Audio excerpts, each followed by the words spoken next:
سامعین ذویل احترام والاحتشام، سب سے پہلے دعا گو ہوں وحدہ لا شریک اپنے حبیب کریم علیہ الصلوۃ والتسلیم کا صدقہ حق اور سچ کہنے کی جو آیات اور احادیث مبارکہ تلاوت کرنے کا شرف حاصل کروں، اللہ صحیح عبارت پڑھنے کی، ترجمہ کرنے کی، تشریح کرنے کی توفیق عطا فرمائے۔ جب تک اس کی منشا میں ہوا انشاءاللہ کچھ عرض کرتا رہوں گا۔ باری تعالیٰ کی بارگاہ بے کس پناہ میں دعا گو ہوں کہ جملہ نفسانی شیطانی خواہشات حملوں سے اپنے فضل کرم رحمت کا صدقہ تمام ظاہری باطنی جسمانی روحانی آسمانی زمینی آفات و بلیات، تمام حاسدین، تمام دشمن کے خوف ڈر تدبیر سے اپنے فضل کرم رحمت کے صدقے حبیب پاک علیہ الصلوۃ والتسلیم کی آپ سرکار کی آل کے صدقے اللہ محفوظ فرمائے۔ آج کا موضوع جو ترتیب دے کے آیا ہوں انتہائی اہمیت کا حامل ہے۔ آج پہلے میں عرض کروں گا، اس وقت ہم سارے ہی بے روزگاری کا شکار ہیں۔ اکثریت ہماری ملک جو ہے بے روزگاری کا شکار ہے۔ ہمارے نوجوان بے روزگار ہیں، پڑھے لکھے لوگ ان کے پاس کام ہی کوئی نہیں، نوکری کوئی نہیں، کاروبار کوئی نہیں، افراتفری، ذہنی ٹینشن، پریشانیاں، مصیبتیں، بلائیں، آفات، آزمائشیں یہ مسلط ہو چکی ہیں۔ پڑھے لکھے افراد، محنتی افراد، کاریگر لوگ، صاحب فن لوگ اس وقت پریشانیوں کا شکار ہیں۔ اس کی وجوہات پہلے عرض کروں گا اشارتاً مختصراً، پھر اس کے بعد اس کا حل عطا کروں گا انشاءاللہ تعالی العزیز۔ میرے خالق مالک میرے کریم رب نے چاہا تو انشاءاللہ تعالی العزیز آج کے جمعۃ المبارک میں اس موضوع کو کما حقہ بیان کرنے کی، اس کا احاطہ کرنے کی کوشش کروں گا۔ اللہ سے دعا ہے اللہ اپنے حبیب پاک علیہ الصلوۃ والتسلیم کے طفیل مجھے بیان کرنے کی اور صحیح طریقے سے سمجھانے کی، آپ لوگوں کو سمجھنے کی توفیق عطا فرمائے۔ اس کے بعد آپ کو مجھے عمل کی توفیق عطا فرمائے۔ اس وقت جو بے روزگاری کے اسباب ہیں اور پریشانی کے، اس میں سب سے پہلا سبب اللہ تعالیٰ کی نافرمانی۔ جس نے رزق دینا تھا ہم اسی کے باغی ہو گئے، وہ پھر بھی دے رہا ہے، اس کی کریمی ہے پہلا سبب۔ اب بس سنتے جائیے گا کیونکہ وقت کے دامن میں اتنی وسعت نہیں کہ میں اسباب اور علاج دونوں کما حق عرض کرتا چلا جاؤں۔ دوسری بات یہ ہے کہ ہمارے لوگوں نے محنت کرنا چھوڑ دیا ہے۔ ہر کوئی چاہتا ہے جی اے سی والا کمرہ ہو، جی موٹی سی کرسی ہو، این ٹو لا کے بندہ این کرسی کرے تو جناب پیسے اتنے تھبو سارے آ جا۔ کام لگتے ہی بس کرتے ہیں کہ یہ درختوں پہ پیسے لگے ہوئے توڑ توڑ کے جو ہے نا ہم جیب میں ڈالتے جائیں، بس محنت نہ کرنی پائے۔ ہاں جی، تیسرا سبب یہ ہے کہ اگر 150 کا فائدہ ہے نا جی تو کندن اللہ ایک بھی کوئی فائدہ ہے، کوئی ہزاروں لکھاں دا فائدہ ہوئے تو پھر بھی بندہ کام کرتا ہے۔ 150 کے فائدے پہ کوئی کام نہیں کرنے والا۔ کم شرع منافع رکھ کے زیادہ کام کرنے والے اس وقت تھوڑے ہیں۔ ہر ایک کی یہی تمنا ہوتی ہے کہ پیسے کم لگائیں، نفع زیادہ کمائیں، 100 روپیہ لگا کے 1000 روپیہ اس میں سے کمائیں۔ چوتھی وجہ یہ ہے کہ ہم مایوس ہو چکے ہیں اللہ کی رحمت سے بھی اور محنت کے ثمر سے بھی مایوس ہو چکے ہیں۔ ہمیں دستی رزلٹ چاہیے، آج شادی تکال بچہ یہ رزلٹ چاہیے ہمیں، اور ایسا رزلٹ کبھی نہیں سامنے آتا۔ ماں کو بھی 9 مہینے انتظار کرنا پڑتا ہے بچے کا منہ دیکھنے کے لیے، وہ محنت 9 مہینے کرے گی، اس کے بعد پھر 5ویں وجہ ہے ناقص تعلیمی نظام۔ ایم اے کی ڈگری تو آ گئی ہے پر کام کرنا نہیں آیا، جو ڈگری حاصل کر لی ہے اس ڈگری کے مطابق کام کرنا نہیں آیا۔ پھر اگلا ناقص معاشی نظام۔ معاشی نظام ہمارے پاس ہے ہی کہاں، درم برہم ہوئی پڑی ہے، جو جتنا بڑا لچا ہوگا اتنا زیادہ پیسہ کما جائے گا۔ لٹیرے، ڈاکو، غریب آدمی جو محنت کر کر کے پریشان ہو جائے، ہڈیوں کو گھلا دے، اس کے اوپر محنت، اس کے اوپر پیسہ نہیں لگتا۔ یہ سرکولیشن جو ہے بڑی آؤٹ ہو چکی ہے، نظام درم برہم ہو چکا ہے۔ اس پر پھر قدرتی آفات، یہ بھی ایک سبب ہے بے روزگاری کا۔ غربت، یہ بھی بڑا سبب ہے۔ کرپشن، یہ تو پھر سب سے بڑا سبب ہے نا۔ آج بھائی رشوت بھی مہنگی ہو چکی ہے، پہلے 150 میں کام ہو جایا کرتا تھا، اب وہ چکر بھی نہیں ہے، اب رشوت بھی مہنگی ہو گئی ہے۔ جب تک موٹی رقم نہ ملے اس وقت تک کام نہیں کیا جاتا۔ یہ جائز کام کی بات ہو رہی ہے، ناجائز تو پھر کیا ہی بات ہے، وہ ہے ہی حرام۔ 10واں سبب ہے جی امراء و سلاطین کے بچوں کی سستی اور عیاشی۔ بڑے لوگوں کے بچے اپنے ماں باپ کے پیسے پہ عیش کر رہے ہیں، کام کوئی نہیں کر رہے۔ وہ سرکس کے شیر بن کے نا جی بیٹھ کے کھانے کے عادی ہو چکے ہیں، لیکن شکار کر کے، محنت کر کے، کاروبار کر کے وہ کھانے کا عادی کوئی نہیں۔ 11واں ہے جی حکومتی عدم توجہی۔ جتنے بھی صاحب فن لوگ ہیں، حکومت ان کی طرف کوئی توجہ نہیں کرتی۔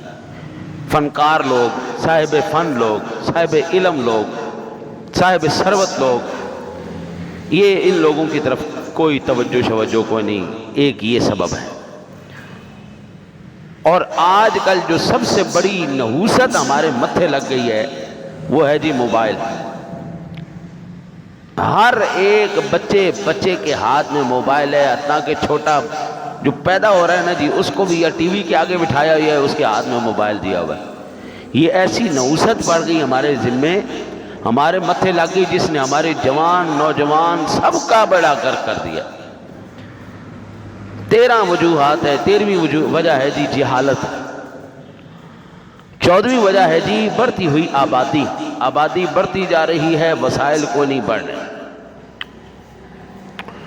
15ویں وجوہات ہے جی مہارت کی کمی، کہ جو اس وقت کلیدی سیٹوں پر براجمان ہیں وہ لوگ ماہر نہیں، صاحب فن نہیں، اس سیٹ کے وہ بالکل مطابق ان کی سلیکشن نہیں ہے۔ 16ویں وجوہات ہے جی غیر مستقل مزاجی۔ ایک کام مسلسل مستقل مزاجی کے ساتھ کرنا ہمارے لیے بہت بڑی پریشانی ہے۔ 2 دن دیہڑیاں لگائیں، 4 دن بہ کے کھادا، پھر جب پیسے ختم ہو گئے پھر دوبارہ دیہڑیاں لگائیں۔ مستقل مزاجی کے ساتھ کام کرنا بھی مزاج سے نکل گیا ہے۔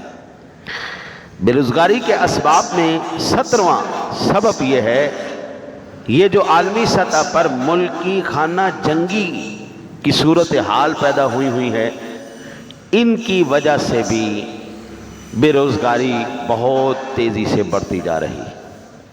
18ویں وجہ یہ ہے انتہا پسندی اور عدم تحفظ کی وجہ سے بھی یہ مار کا سر انجام دیا جا رہا ہے۔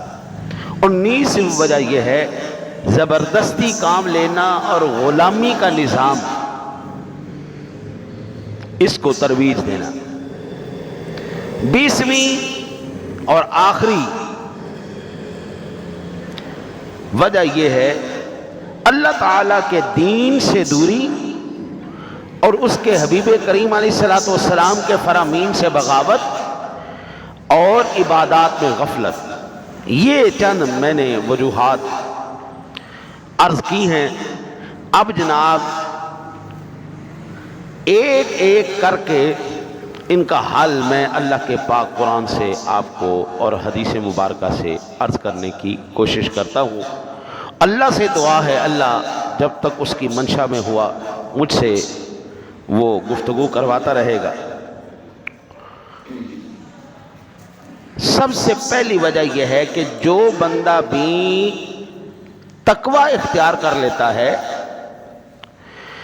اللہ وحدہ لا شریک اس بندے کو اس جگہ سے رزق عطا فرماتا ہے جہاں سے وہ گمان بھی نہیں کر سکتا۔ یعنی بے روزگاری کے اسباب میں سے اس کا پہلا علاج کیا ہے؟ پہلے نمبر پہ علاج یہ کیا جائے جو قرآن پاک کے اندر سورۃ طلاق کے اندر 2 اور 3 نمبر آیا مبارکہ میں ارشاد ہوا۔ رب کائنات نے فرمایا وَمَن يَتَّقِ اللَّهَ يَجْعَل لَّهُ مَخْرَجًا وَيَرْزُقْهُ مِنْ حَيْثُ لَا يَحْتَسِبُ۔ جو کوئی بھی اللہ سے ڈرتا ہے، وَمَن يَتَّقِ اللَّهَ، جو کوئی بھی اللہ تعالیٰ سے ڈرتا ہے، تقوی اختیار کرتا ہے، اس کے لیے اللہ تعالیٰ ہر مشکل سے نکلنے کی راہ بنا دیتا ہے، اور وَيَرْزُقْهُ مِنْ حَيْثُ لَا يَحْتَسِبُ، اور اللہ تعالیٰ وہاں سے اس کو رزق دیتا ہے جہاں سے اس کا گمان بھی نہیں ہوتا۔ تو بے روزگاری کے علاج میں سب سے پہلا جو علاج ہے وہ ہے تقوی۔ اللہ وحدہ لا شریک نے قرآن پاک کے اندر، ایک تو قرآن کی یہ آیت مبارکہ ہو گئی، یہ ایک آیت ہی کافی ہے دلیل کے لیے، لیکن میں ایک دو اور مزید عرض کر دیتا ہوں۔ اللہ وحدہ لا شریک کے پاک کلام سورہ اعراف کی آیا مبارکہ 94 میں خالق کائنات نے ارشاد فرمایا اگر پہلی قومیں، پہلے لوگ وہ اگر تقوی اختیار کرتے، اللہ سے ڈرتے، تو اللہ تعالیٰ ان کے لیے رزق کے دروازے اور آسانیوں کے دروازے کھول دیتا۔ ارشاد باری تعالیٰ ہے وَلَوْ أَنَّ أَهْلَ الْقُرَىٰ آمَنُوا وَاتَّقَوْا لَفَتَحْنَا عَلَيْهِمْ بَرَكَاتٍ مِّنَ السَّمَاءِ وَالْأَرْضِ وَلَٰكِن كَذَّبُوا فَأَخَذْنَاهُمْ بِمَا كَانُوا يَكْسِبُونَ۔ اگر واقعی بستیوں والے ایمان لے آتے اور بچ کے چلتے، واتقوا، تقوی اختیار کرتے، تو ہم ضرور برکات من السماء، آسمان اور زمین سے، والارض، بہت سی برکتیں کھول دیتے، اور لیکن انہوں نے جھٹلایا تو ہم نے انہیں اس کی وجہ سے پکڑ لیا جو وہ کمایا کرتے تھے۔ قرآن کا یہ حصہ بتا رہا ہے اے بندے خدا، آبادی جتنی مرضی بڑھ جائے، افراد جتنے مرضی بڑھ جائیں، جب اللہ برکت نازل کرتا ہے تو آسمان سے بھی اترتی ہے اور زمین سے بھی نکلتی۔ قرب قیامت اللہ تعالیٰ ایک انار کو پورے قبیلے کے لیے کافی کر دے گا، اتنی برکت آ جائے گی، برکت ہی برکت۔ یہ قرآن پاک کی سورہ اعراف اس سے مضبوط حوالے میرے پاس نہیں ہیں. میری یہی عادت آپ نے دیکھی ہے کہ قرآن پاک یا حدیث پاک. اچھا جی، ایک تو یہ ہو گیا سورہ اعراف. اب سورہ مائدہ کی آیہ مبارکہ 45 نمبر. ارشاد باری تعالیٰ ہے وَلَوْ أَنَّ أَهْلَ الْكِتَابِ آمَنُوا وَاتَّقَوْا لَكَفَّرْنَا عَنْهُمْ سَيِّئَاتِهِمْ وَلَأَدْخَلْنَاهُمْ جَنَّاتِ النَّعِيمِ. اور اگر واقعی اہل کتاب ایمان لے آتے اور ڈرتے تو ہم ضرور ان سے ان کے گناہ دور کر دیتے اور انہیں ضرور نعمت کے باغوں میں داخل کرتے. اللہ تعالیٰ کی نعمت اور اس کی رحمت میں دوری کا ایک سبب کیا ہے؟ فرمایا لَكَفَّرْنَا عَنْهُمْ سَيِّئَاتِهِمْ. گناہ کرنا، جو بندہ گناہ کرتا ہے، کفر کرتا ہے، نافرمانی کرتا ہے، اللہ تعالیٰ کی نعمت اس سے دور ہو جاتی ہے. لَإِن شَكَرْتُمْ لَأَزِيدَنَّكُمْ. تو شکر کر، اللہ تجھے اور دے گا. ٹھیک ہو گیا؟ ایک سبب یہ ہو. اب جب ہم نے ناشکری کر لی، گناہ کر لیا، سیئات میں پھنس گئے، تو کیا کیا جائے؟ تو اس کا بھی حل سورہ نوح کی آیہ مبارکہ 10 اور 11 میں رب کائنات نے ارشاد فرمایا. ارشاد باری تعالیٰ استغفروا ربکم انہ کان غفارا یرسل السماء علیکم مدرارا. اپنے رب سے گناہوں کی معافی مانگو، بلا شبہ وہ بڑا بخشنے والا مہربان ہے، آسمان سے تم پر موسلا دھار بارش برسائے گا. آئے ہائے ہائے. میاں صاحب فرماتے ہیں عدل کریں تا تھر تھر کمبر اچیاں شان والے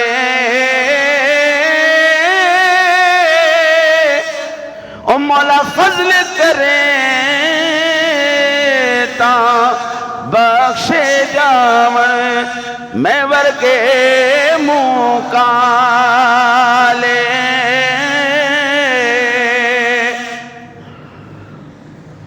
قرآن بھی یہی بتا رہا ہے استغفروا ربکم.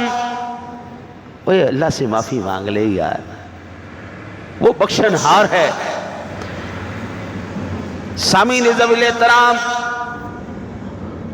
اب آپ اندازہ فرمائیں حضرت سیدنا امام حسن بصری رحمت اللہ تعالی علیہ، آپ کے پاس 4 لوگ آئے. آپ نے ہر ایک بندے کو ایک ہی حل بتایا. 4 بندے آئے مختلف مسائل لے کر.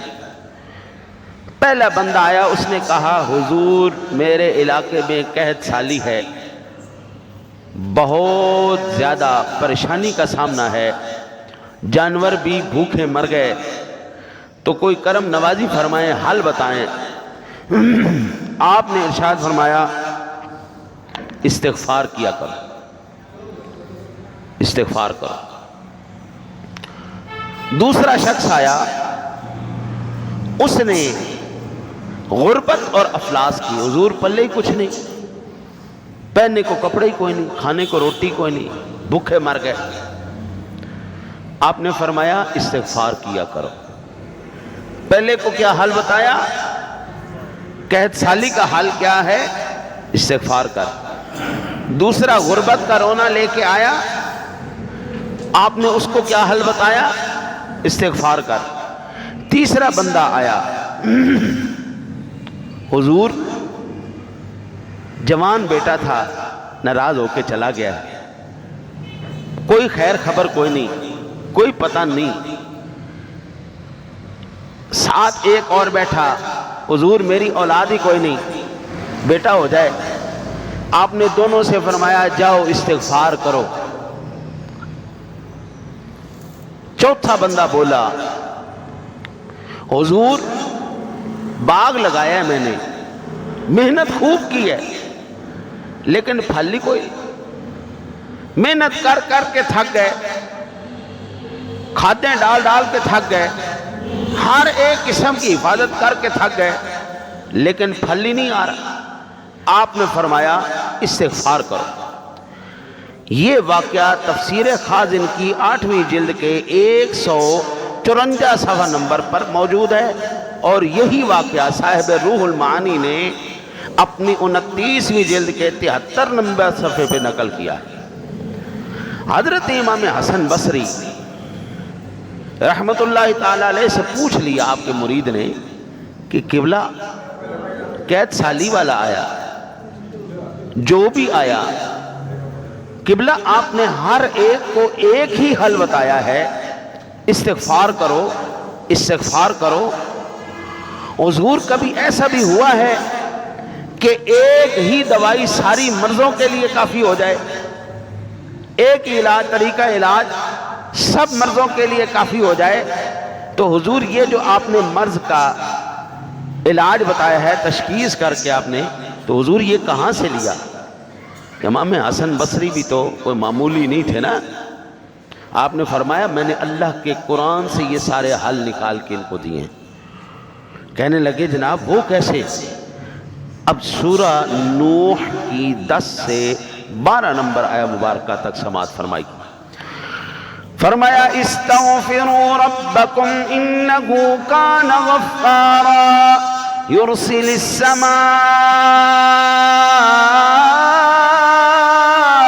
علیکم مدرارا وَيُمْدِدْكُمْ بِأَمْوَالٍ وَبَنِينَ وَيَجْعَلْ لَكُمْ جَنَّاتٍ وَيَجْعَلْ لَكُمْ أَنْهَارًا۔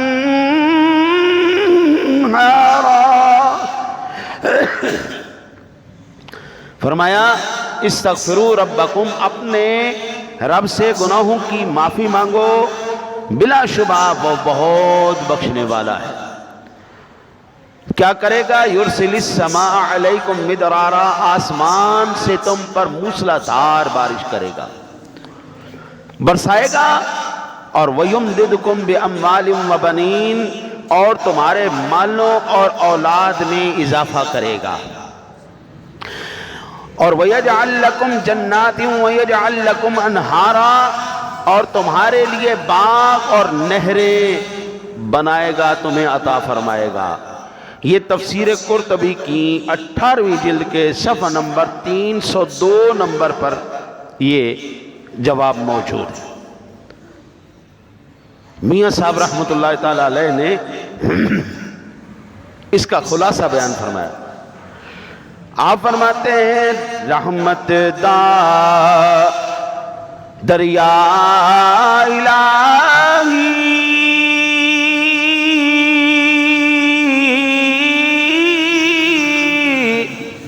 ہر دم وگدا تیرا، جے ایک قطرہ بخشے مینوں کم بن جاوے میرا۔ رب کریم رحمت جس پہ کر دے اس کی رحمت کا ایک قطرہ ہی کافی ہے، وہ اپنی رحمت کا ایک قطرہ عطا فرما دے، بھائی دنیا کے سارے خزانے ایک طرف ہیں، اس کی رحمت ایک قطرہ ہی اس کی رحمت کا کافی ہے جی، اس کی نگاہ کرم ہی کافی ہے۔ تیسرا بے روزگاری کا جو سبب ہے، علاج ہے بے روزگاری کا، وہ ہے جناب اللہ آپ کی خیر کرے، اللہ تعالیٰ پر توکل کرنا۔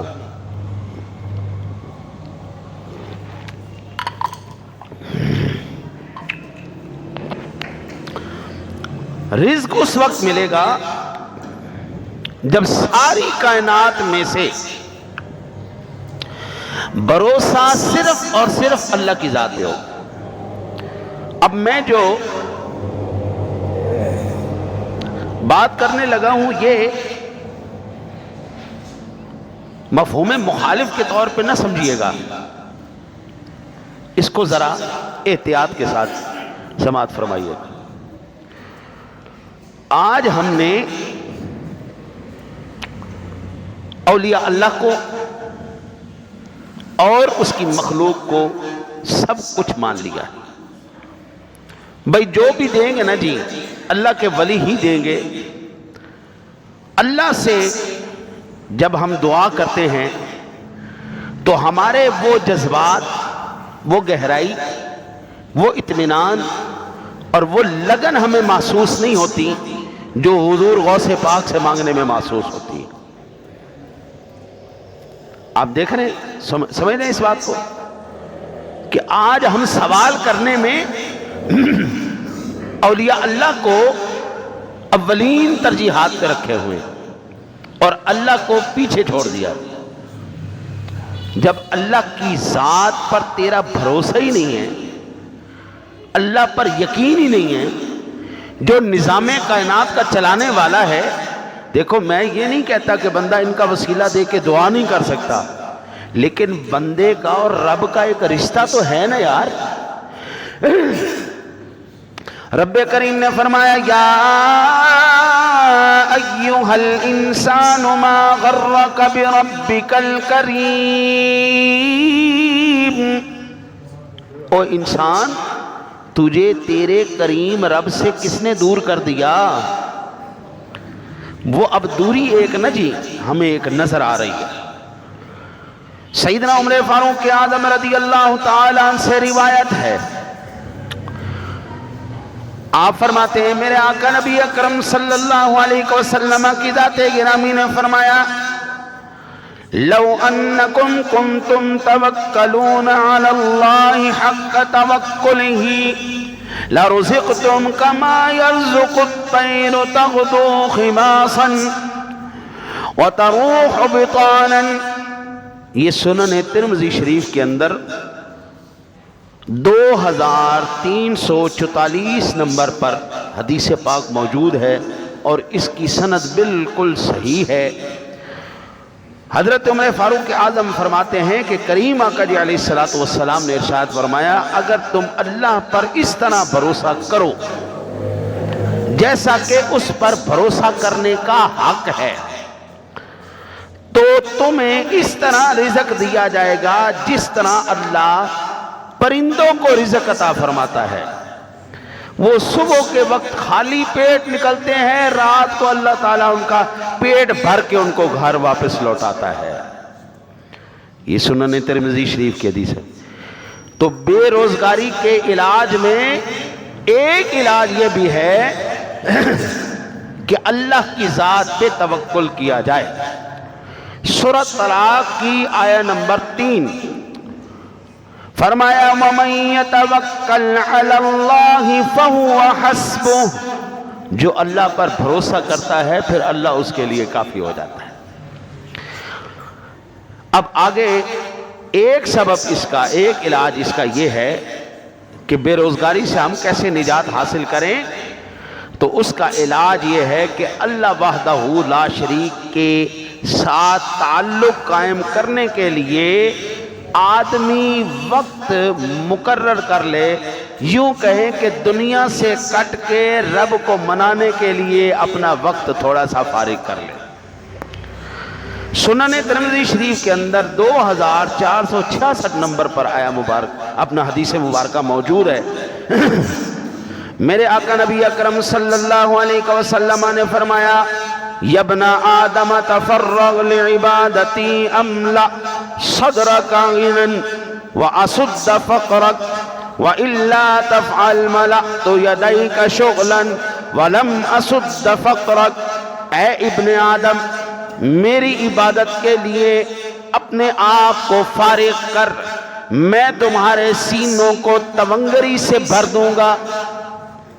یہ لفظ جو ہے تونگر تونگری، یہ بہت کمال لفظ میں عرض کرتا ہوں عبارت پڑھ کے، اور لوگوں سے تجھے بے نیاز کر دوں گا، اور اگر تو نے ایسا نہ کیا تو میں تیرے ہاتھ بیکار کاموں میں الجھا دوں گا اور لوگوں کی طرف تیری محتاجی کو ختم نہیں کروں گا۔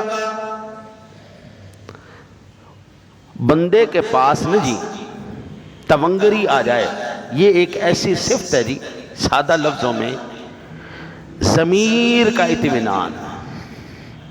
میں نے نا جی ایک عورت کا، یہ اردو پوائنٹ ایک چلتا ہے پروگرام، انہوں نے ایک عورت کا انٹرویو کیا۔ وہ عورت کون تھی جی؟ کوئی شہزادی تھی جی، کروڑوں اربوں روپے کی مالکہ، کو 12-13 ایم اے اس نے کیے ہوئے، اور جب اس کا دل کرتا لندن میں بیٹھے لاہور سے کھانا منگوا لیتے، یہاں سے ناشتہ ان کے لیے جا رہا ادھر سے، بڑے بڑے جناب عمراء سلاطین اس کے ساتھ اس کے تعلق، حالات کبھی بھی ایک جیسے، حالات نے پلٹا کھایا۔ وہ جس کے نوکر بھی جو ہے وہ کوٹھیوں میں رہتے تھے، آپ محلوں کی مالکہ، حالات نے ایسا پلٹا کھایا، ہر چیز ختم ہو گئی۔ ہار روڈ کے قریب کسی روڈ پر ایک چھوٹی سی یہ سوزوکی مہران کے اندر اس کا بسترا بھی لگا ہوا ہے اور چند گندے مندے اس کے برتن بھی پڑے۔ انٹرویو لینے والے نے پوچھا، آپ کو وہ دن یاد نہیں آتے جہازوں پہ چڑھنا، گاڑیوں پہ چلنا، نرم بستروں پہ سونا؟ اس عورت کے ایک جملے نے جو ہے میری ایک طبیعت ہی بدل دی۔ اس نے کہا، میرا یہاں سے اللہ نے ضمیر مطمئن کر دیا ہے، سب کچھ دیکھ چکی، اب کوئی ہے ہی نہیں، حسرت ہی کوئی نہیں ہے جی۔ کپڑے اس کے پھٹے ہوئے تھے، ایک گاڑی جتنی جگہ کے اندر وہیں رہتی، وہیں سوتی، وہیں کھاتی، جو صبح لندن ہے تو شام کو پاکستان ہے، شام پاکستان ہے تو اگلے دن کہیں اور ہے، جہاں سے دوسرے ممالک سے اس کے لیے کھانا آئے، اللہ نے اس کے ضمیر کو اطمینان۔ وہ بندہ انٹرویو لینے والا رونا شروع ہو گیا کہ یا اللہ، تو نے اس عورت کو اس قدر اطمینان دے دیا ہے۔ جب یہاں سے ضمیر مطمئن ہو جائے نا، پلے کچھ بھی نہ ہو تو بندہ پھر بھی 14 طبقوں کا مالک سمجھتا ہے اپنے آپ کو۔ بندہ اس طرح اللہ تعالیٰ اس کے اوپر کرم کر دے جی، یہ تونگری ہے۔ جب ضمیر مطمئن کر دیا اللہ نے، پھر میری جان دنیا کا مال اسباب کوئی معنی نہیں رکھتا۔ پھر کہتے ہیں مولا تیرے شکر ہے، تو نے سانس کی توفیق تو دی ہے، تو نے صحت تو دی ہے، یہ میرے مالک کی کرم نوازی ہے جی۔ تونگر جس کو کر دے، تونگری جس کو عطا فرما دے، جس کو ضمیر کا اطمینان عطا فرما دے، وہ 100 روپیہ لے کے بھی کہتا ہے یا اللہ تیرا شکر ہے، تو نے یہ تو عطا فرمایا۔ اور جس سے اللہ یہ چھین لے، پھر لاکھوں کروڑوں اربوں روپے بھی ہونا تو کشکول ہاتھ میں ہوتا ہے، اللہ واسطے ہمیں اور دے دو، اللہ واسطے ہمیں اور دے دو۔ پھر بھی آپ اندازہ کریں، آپ کے پاکستان کے اندر کئی مرتبہ یہ سوشل میڈیا کے ذریعے، خبروں کے ذریعے، حکومت کے ذریعے ایسے ایسے فقیروں کو پکڑا گیا ہے جو کروڑوں روپے صرف ٹیکس ادا کر رہے ہیں، بینکوں میں کروڑوں روپے پڑے ہیں، لیکن پھر بھی یہ حدیث پاک بتاتی ہے کہ ان کے پاس یہ شے بھروسہ ہے ہی کوئی، تونگری ہے ہی کوئی نہیں۔ اللہ پر تو توکل کر، تیرا رزق اللہ کشادہ کر دے گا۔ اللہ پر تو توکل کر، اللہ لوگوں کی محتاجی سے تجھے دور کر دے گا۔ او بندہ اللہ پہ توکل نہ کرے۔ میں اپنی برادری کی بات کرتا ہوں، ہماری برادری سب سے زیادہ جو ہے جب بھی کسی سے ملتی ہے پہلی نظر اس کی جیب پہ ہوتی ہے۔ ہمارا تعلق آپ سے کس وقت تک ہے؟ جب تک آپ کی جیب میں پیسہ ہے آپ ہمیں چندہ دے سکتے ہیں، یا آپ کی ذات سے ہمیں کو فائدہ حاصل ہو سکتا ہے۔ اللہ واسطے ہم نے کبھی کسی سے یاری لگائی کوئی نہیں، الا ماشاءاللہ آل اللہ کی بات اور ہے۔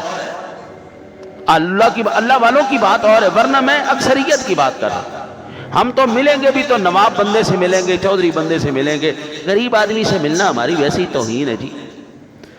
ہم تو اس کو پروٹوکول دیں گے جو ہمیں پیسے دیتا ہے، ورنہ بھاگ جاؤ بھائی تم کون ہو، چلے پڑھو کہ بے۔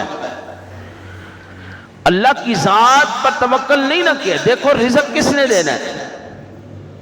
نعمتیں وہ تمام تر، میں آپ کو کیا عرض کروں، میرے مالک کی کریمی، کبھی میں نے زندگی گزر گئی یہاں پر، ایک عرصہ گزر گیا مجھے یہاں پر آئے، آپ مجھے نہیں دیکھیں گے کبھی کسی کی دکان پر بیٹھے ہوئے، کبھی پھٹے پہ بیٹھے ہوئے، کبھی چوکوں میں کھڑے ہوئے، آپ مجھے نہیں دیکھیں گے۔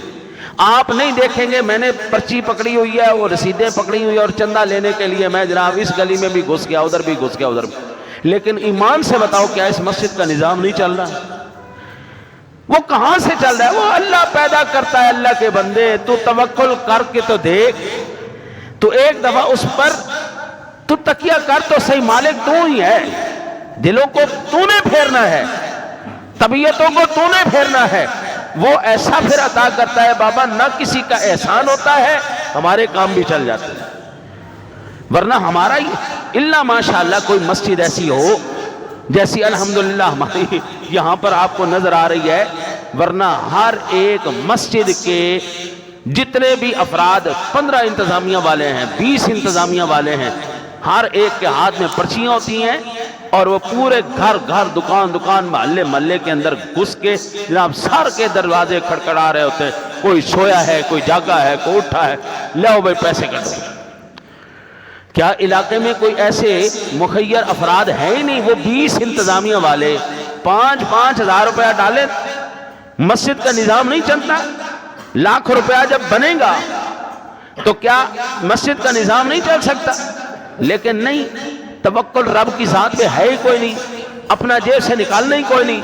تو پھر اللہ کہتا ہے ٹھیک ہے میرے بندے، تو نے ایسا کیا نا، اب ساری زندگی پھر تو محتاج ہی رہے گا لوگوں کا، مانگتا پھر ان سے، مانگتا پھر جھولیاں پھیلا ان کے آگے، کر پھر ان کے آگے۔ لوگ پھر لڑ لڑ کے لیتے ہیں، اور تمہیں اتنا بڑا بندہ، چل 100 روپیہ کر، اتنا بڑا تیرا نام ہے، 100 روپیہ کر، چل۔ بھئی نیکی کی طرف ترغیب دلانا ٹھیک ہے، لیکن کسی گردن پہ ناخن رکھ کے اس سے نکلوانا یہ بھائی درست بات نہیں۔ ہر علاقے کے اندر مخیر افراد موجود ہیں، صاحب ثروت لوگ موجود ہیں، تو وہ کیوں نہیں اپنے اپنے علاقے کی مسجد کو سنبھال لیتے؟ ہم نے اللہ کی ذات پہ توکل نہیں کیا، آج ہم در در کے بھیکاری۔ اس کے بعد نہ توکل کرنے کی نحوست کیا ہے؟ اللہ ہمیں بیکار کاموں میں الجھا دیتا ہے۔ جس بندے سے بھی کہا جانا یار 1 گھنٹے کے لیے مسجد میں پروگرام ہے آپ آ جانا، اور یار میں مصروف بڑا، اور یار مینوں بڑے کام نے، ویلے مصروف، اور میں جانا یار کتے، ویلے مصروف، نہ کوئی کام نہ کوئی کار، ویلے مصروف، کاروبار بھی کوئی نہیں، نوکری بھی کوئی نہیں، کم بھی کوئی نہیں، پھر بھی مصروف۔ ہاں جی، اللہ بیکار کاموں میں الجھال دے گا۔ پھر دوسری نحوست یہ پڑتی ہے، اللہ لوگوں کا محتاج بنا دیتا ہے۔ اللہ تعالیٰ معاف فرمائے، انشاءاللہ زندگی رہی تو یہ 4 اسباب میں نے عرض کیے ہیں، انشاءاللہ زندگی رہی تو اگلے جمعۃ المبارک یہیں سے میں لے کے عرض کروں گا۔ میں نے بے روزگاری کے سبب بیان کرنے کے بعد اب اللہ اور اس کے رسول کے فرامین سے اس کا علاج عرض کر رہا ہوں۔ 4 پوائنٹ میں نے آج عرض کر دیے، انشاءاللہ اگلے جمعۃ المبارک یہیں سے عرض کروں گا۔ جو سماعت کرنا چاہے وقت تشریف لے آئیے گا، تاکہ آپ اللہ اور اس کے رسول صلی اللہ علیہ وسلم کے فرامین سے اپنی زندگیوں کی مشکلات کو دور کر سکیں۔ اللہ تعالیٰ آپ پر مجھ پر اپنے کرم فضل کی رحمتیں فرمائے۔